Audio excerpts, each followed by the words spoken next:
Puji Tuhan, kembali kita melanjutkan pembacaan firman Tuhan dari kitab Ester 3, ayat yang pertama sampai yang ke-15. Demikian firman Tuhan. Sesudah peristiwa-peristiwa ini, maka Haman bin Hamedata, orang Agag, dikarunialah kebesaran oleh Raja di Ahasiweros, dan pangkatnya dinaikkan, serta kedudukannya ditetapkan di atas semua pembesar yang ada di hadapan Baginda. Dan semua pegawai raja yang di pintu gerbang istana raja berlutut dan sujud kepada Haman, sebab demikianlah diperintahkan raja tentang dia. Tetapi Mordekai tidak berlutut dan tidak sujud. Maka para pegawai raja yang di pintu gerbang istana raja berkata kepada Mordekai, "Mengapa engkau melanggar perintah raja?" Setelah mereka menegur dia berhari-hari dengan tidak didengarkannya juga, maka hal itu diberitahukan merekalah kepada Haman untuk melihat apakah sikap Mordekai itu dapat tetap, sebab ia telah menceritakan kepada mereka bahwa ia orang Yahudi. Ketika Haman melihat bahwa Mordekai tidak berlutut dan sujud kepadanya, maka sangat panaslah hati Haman. Tetapi ia menganggap dirinya terlalu hina untuk membunuh hanya Mordekai saja, karena orang telah memberitahukan kepadanya kebangsaan Mordekai itu. Jadi, Haman mencari ikhtiar memunahkan semua orang Yahudi, yakni bangsa Mordekai itu, di seluruh kerajaan Ahasiweros. Dalam bulan yang pertama, yakni bulan Nisan, dalam tahun yang ke-12 zaman Raja Ahasiweros, orang membuang pur, yakni undi, di depan Haman, hari demi hari dan bulan demi bulan, sampai jatuh pada bulan yang ke-12, yakni bulan Adar. Maka sembah Haman kepada Raja Ahasiweros, "Ada suatu bangsa yang hidup tercerai-berai dan terasing di antara bangsa-bangsa di dalam seluruh daerah kerajaan tuanku. Dan hukum mereka berlainan dengan hukum segala bangsa, dan hukum raja tidak dilakukan mereka, sehingga tidak patut bagi raja membiarkan mereka leluasa. Jikalau baik pada pemandangan raja, hendaklah dikeluarkan surat titah untuk membinasakan mereka. Maka hamba akan menimbang perak 10.000 talenta dan menyerahkannya kepada tangan para pejabat yang bersangkutan, supaya mereka memasukkannya ke dalam perbendaharaan raja." Maka raja mencabut cincin meterainya dari jarinya, lalu diserahkannya kepada Haman bin Hamedata, orang Agag, seteru. Kemudian titah raja kepada Haman, "Perak itu terserah kepadamu, juga bangsa itu, untuk kau perlakukan seperti yang kau pandang baik." Maka dalam bulan yang pertama pada hari yang ke-13, dipanggillah para panitera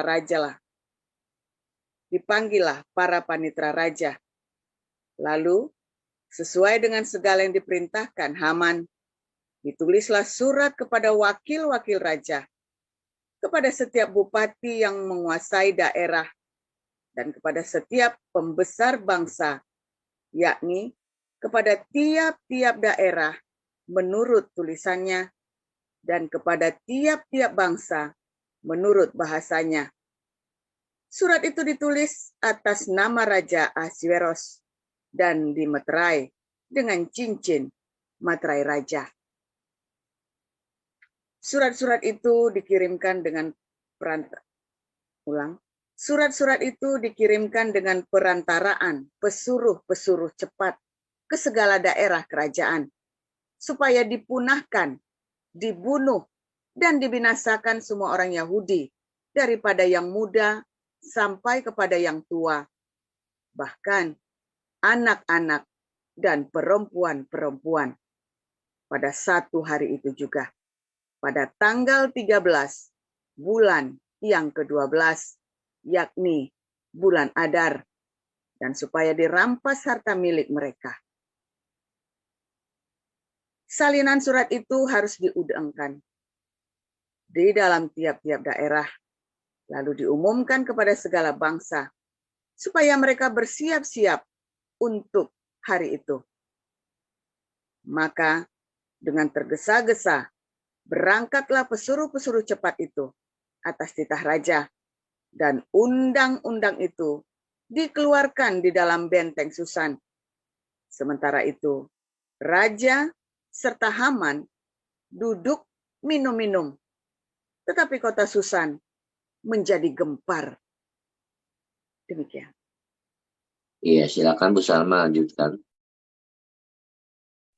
Baik, saya akan melanjutkan Wahyu 12 ayat 1 sampai 18. Beginilah firman Tuhan. Maka tampaklah suatu tanda besar di langit. Seorang perempuan berselubungkan matahari dengan bulan di bawah kakinya dan sebuah mahkota dari 12 bintang di atas kepalanya. Ia sedang mengandung dan dalam keluhan dan penderitaannya hendak melahirkan, ia berteriak kesakitan. Maka tampaklah suatu tanda yang lain di langit, dan lihatlah, seekor naga merah padam yang besar, berkepala 7 dan bertanduk 10, dan di atas kepalanya ada 7 mahkota. Dan ekornya menyeret sepertiga dari bintang-bintang di langit dan melemparkannya ke atas bumi. Dan naga itu berdiri di hadapan perempuan yang hendak melahirkan itu untuk menelan anaknya. Segera sesudah perempuan itu melahirkannya, maka ia melahirkan seorang anak laki-laki yang akan mengembalakan semua bangsa dengan gada besi. Tiba-tiba anaknya itu dirampas dan dibawa lari kepada Allah dan ke tahtanya. Perempuan itu lari ke padang gurun, di mana telah disediakan suatu tempat baginya oleh Allah, supaya ia dipelihara di situ 1260 hari lamanya. Maka timbullah peperangan di surga. Mikael dan malaikat-malaikatnya berperang melawan naga itu. Dan naga itu dibantu oleh malaikat-malaikatnya. Mereka tidak mendapat tempat lagi di surga. Dan naga besar itu, si ular tua, yang disebut iblis atau Satan, yang menyesatkan seluruh dunia, dilemparkan ke bawah. Ia dilemparkan ke bumi bersama-sama dengan malaikat-malaikatnya. Dan aku mendengar suara yang nyaring di surga berkata, sekarang telah tiba keselamatan dan kuasa dan pemerintahan Allah kita dan kekuasaan Dia yang diurapinya, karena telah dilemparkannya ke bawah pendakwa saudara-saudara kita yang mendakwa mereka siang dan malam di hadapan Allah kita, dan mereka mengalahkan Dia oleh darah anak domba dan oleh perkataan kesaksian mereka, karena mereka tidak mengasihi nyawa mereka sampai ke dalam maut. Karena itu bersukacitalah, hai surga dan hai kamu sekalian yang diam di dalamnya. Celakalah kamu, hai bumi dan laut. Karena iblis telah turun kepadamu dalam geramnya yang dahsyat. Karena ia tahu bahwa waktunya sudah singkat. Dan ketika naga itu sadar bahwa ia telah dilemparkan di atas bumi, ia memburu perempuan yang melahirkan anak laki-laki itu. Kepada perempuan itu diberikan kedua sayap dari burung nasar yang besar, supaya ia terbang ke tempatnya di padang gurun, di mana ia dipelihara jauh dari tempat ular itu selama 1 masa dan 2 masa dan setengah masa. Lalu ular itu menyemburkan dari mulutnya air sebesar sungai ke arah perempuan itu, supaya ia dihanyutkan sungai itu. Tetapi bumi datang menolong perempuan itu. Ia membuka mulutnya dan menelan sungai yang disemburkan naga itu dari mulutnya. Maka marahlah naga itu kepada perempuan itu, lalu pergi memerangi keturunannya yang lain, yang menuruti hukum-hukum Allah dan memiliki kesaksian Yesus. Dan ia tinggal berdiri di pantai laut. Demikian. Ya, terima kasih untuk para rektor, Ibu Neliana dan Ibu Salma.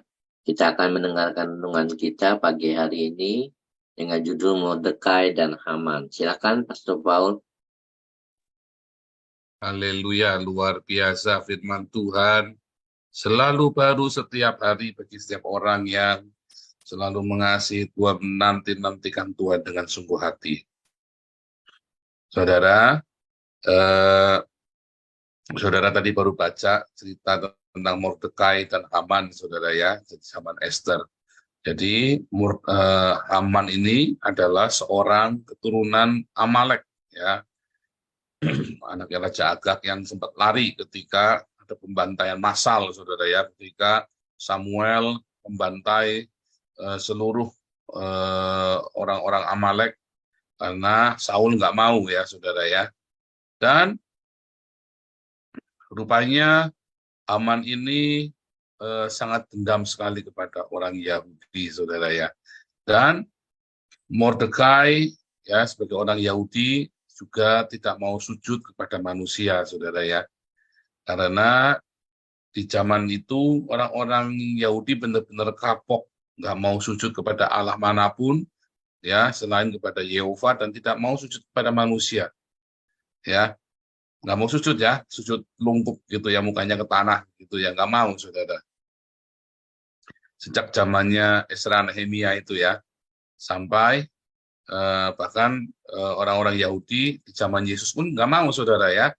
Makanya ketika ada orang sujud kepada Yesus itu orang Farisi panik, saudara ya. Apalagi sambil teriak-teriak, Hosana anak Daud, Hosana anak Daud.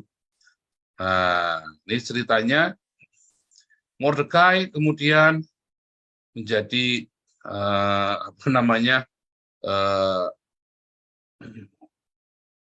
seperti nusuk mata begitu ya, saudara ya, ketika semua orang sedang memuji-muji Haman ini, ya, orang Yahudi satunya namanya Mordekai ini rupanya nggak mau tunduk sama Haman, saudara. Selidik ternyata orang Yahudi. Wah, tambah marah lagi dia tuh, saudara ya. Si Hamannya tambah ngamuk, saudara ya. Saudara, singkat cerita, saudara ya, Haman membuang undi. Membuang undi itu artinya ngeramal, saudara ya. Zaman itu tuh orang-orang itu hebat-hebat sekali dalam ngeramal itu ya. Meramalkan nasib sebuah bangsa untuk kehancurannya sebuah bangsa. Sama seperti Bileam. Ya, kalau Anda ingat dalam Bilangan 23, Bileam itu yang berusaha disuruh ngutukin Israel, tapi akhirnya nggak jadi ngutukin, malah memberkati. Nah, itu seperti itu, saudara ya. Haman itu membuang undi, cari hari sial. Nah, ya. Saudara, siapa yang sering cari hari sialnya orang, ngutukin orang, saudara? Nah, itu jangan, saudara ya. Karena nanti kamu sendiri yang akan sial, saudara. Siapa menggali lubang, dia terperosok di dalamnya. Ya, kata Amsal. Tapi saudara, itu beneran, saudara ya. Ada banyak orang-orang menantikan hari sialnya saya juga. Dan akhirnya mereka sendiri terperosok, kan? Siapa yang senang kalau musuhnya jatuh, saudara? Siapa yang senang? Siapa yang mengharapkan musuh-musuhmu jatuh? Ya, jangan, saudara ya. Karena kamu akan membuang energi kasih karunia dalam hidupmu. Menyia-nyiakan urapan dalam hidupmu. Mungkin dia akan terjatuh seperti yang Anda harapkan, saudara. Beneran, dia akan jatuh seperti yang Anda harapkan. Tetapi itu akan menyia-nyiakan, akan mengotori hati nuranimu ketika kamu mengharapkan kejatuhannya, saudara. Saudara, banyak orang yang mengharapkan kejatuhan saya, dan bahkan mereka jatuh sendiri. Ya, saudara. Oh, saya senang, saudara ya. Oh, saya manusia normal, saudara. Yang musuhnya jatuh, ya senang, saudara ya. Namun saya tidak pernah mengharapkan mereka jatuh. Bahkan ketika mereka jatuh, saya selalu tawarkan pertolongan, ya, untuk membersihkan hati nurani saya, ya, supaya saya lawan itu kuasa tuduhan penuduh iblis itu, saudara ya. Oh, senang, saudara, orang jatuh, dia mau celakain kita, malah dia mental, kan kayak orang memukul kita mental, saudara ya. Masa Anda nggak senang, saudara? Ya udah pukul saja biar saya nggak kena, kan, goblok, saudara. Ya, kalau orang musuh mau mukul kita terus mental, kan kita senang, saudara. Tetapi ketika dia jatuh, ya, kita selalu tawarkan berkat buat dia, saudara. Pertolongan buat dia. supaya hati nuranimu itu bersih. Jangan kemudian suasana itu, kemenanganmu itu menjadi kemenangannya iblis. Ya, jangan menjadi kemenangannya iblis. Sebab ketika orang-orang mereka-rekan yang jahat padamu dan kamu sedang di dalam pengurapan Tuhan, mereka pasti jatuh, saudara. Mereka pasti hancur. Apalagi ketika Anda sedang memberitakan Injil dan Anda sedang melakukan apa yang menjadi kehendak Bapa di surga, yaitu memberitakan Injil berdiakonia. Orang mereka-reka yang jahat tentang Anda, mereka akan jatuh, saudara. Percaya saya. Kecuali Anda cuma sekedar menggalang donasi, ya nggak ngefek, saudara. Banyak orang nanya sama saya, ya, kenapa saya memberitakan Injil, tapi saya kok tetap nggak dilindungi sama Tuhan. Lawang kamu nggak memberitakan Injil kok, kamu sport otak kok. Saya sejak 2015 itu, ya, asalnya serius ya, saya cuma sport otak, saudara, asalnya. Ya, asalnya saya sport otak. Tapi di tengah jalan, tiba-tiba Roh Kudus mengingatkan saya, ya, kenapa kamu jadi malah sport otak? Mengapa kamu jadi mencari-cari? Saya tadi cuma sport otak, saudara, ya. Tadinya benar-benar sport otak, saudara. Lama-lama saya kemudian disadarkan, ya, dalam waktu setahun itu 2015. Mengapa kamu punya kesempatan, bukannya kamu memberitakan Injil dengan benar, malah kamu debat itu cuma berusaha menang.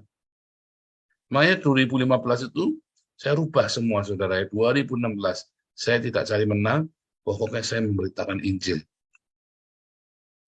Kalau 2015 saya suka, ya, utak-utik Al-Quran segala macam. 2016 saya enggak urusan, saudara. Tapi jadi makin tajam, ya, jadi makin tajam.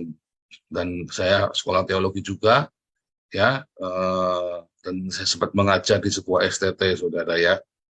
Terus saya juga mengajar Islamologi lagi di situ, ya. Saya khusus belajar, ya, mendalami tentang Islamologi waktu itu, ya, saudara, ya, selama setahun.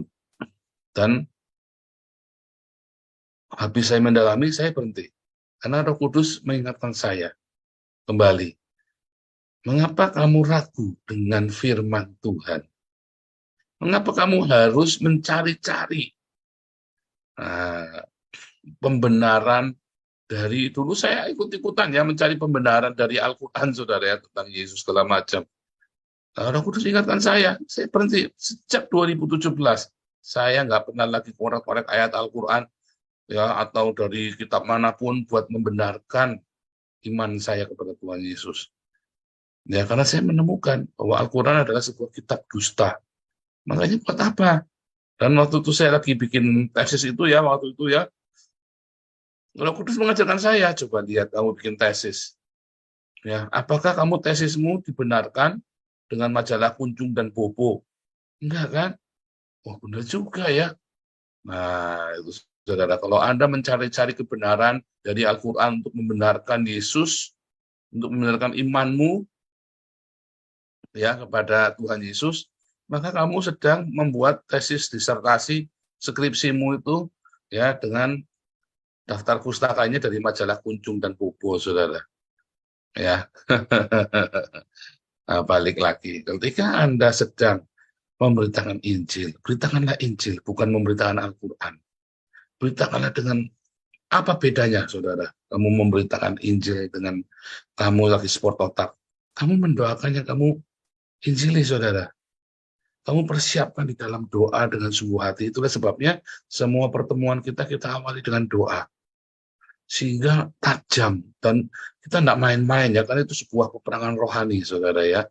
Senin sampai hari Senin lagi, tiap hari, termasuk kebun pagi, ya, baik diakonia keliling kita, dokter medsos, itu semua adalah doa peperangan kita, saudara.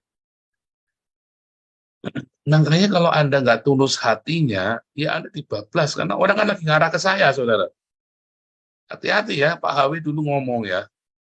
Hati-hati, ya, ketika kita mengingatkan kepada kalian semua dulu, kan, ketika kita sedang diberkati, berkat itu juga sebuah kutuk. Jangan sampai itu nanti jadi kutuk loh kalau kamu tidak benar loh. Ya, kita terima berkat, terima berkat, terima berkat. Kamu senang-senang terima berkat, tapi kamu main-main dengan berkat. Jadi kutuk loh. Ya, dulu Pak Hawi sudah pernah bawa ini ya, renungan untuk mengingatkan kita. Iya, saudara, saya bilang confirm. Hati-hati, saudara. Tetapi ketika Anda menghargai berkat itu, ketika Anda serius dengan pekerjaan ini, ya, nggak main-main dengan pekerjaan ini, ya, maka semua kutuk yang orang lemparkan kepadamu tidak akan mempan, saudara. Tidak akan mempan. Ya, ini ceritanya Haman dan Mordekai. Nanti kan Anda tahu happy ending kan bagi orang Yahudi ya, saudara ya. Nanti kita cerita lagi ya, hari pembalikan keadaan. Dulu kita pernah belajar ya, hari pembalikan keadaan. Tetapi kita lagi cerita sekarang, Anda jangan takut, Anda jangan khawatir, kalau Anda tulus memberitakan Injil, ya, tulus memberitakan Injil loh, bukan cari donasi. Ya, serius saudara ya. Nah, banyak orang di YouTube cari donasi. Saudara coba lihat, bandingkan saya dengan YouTubers-YouTubers yang lain. Mengapa di YouTube kita ya banyak jiwa dimenangkan? Nggak umum loh, saudara. Ya, Christian Prince, Saifuddin, KC, siapa lagi itu? Nggak sebanyak di sini, saudara. Karena kita, saya dan Anda, kan ini kan bukan cuma saya, ini kan saya dan Anda. Ya, tanpa Anda berkumpul di sini berdoa bersama, juga powernya kurang, saudara.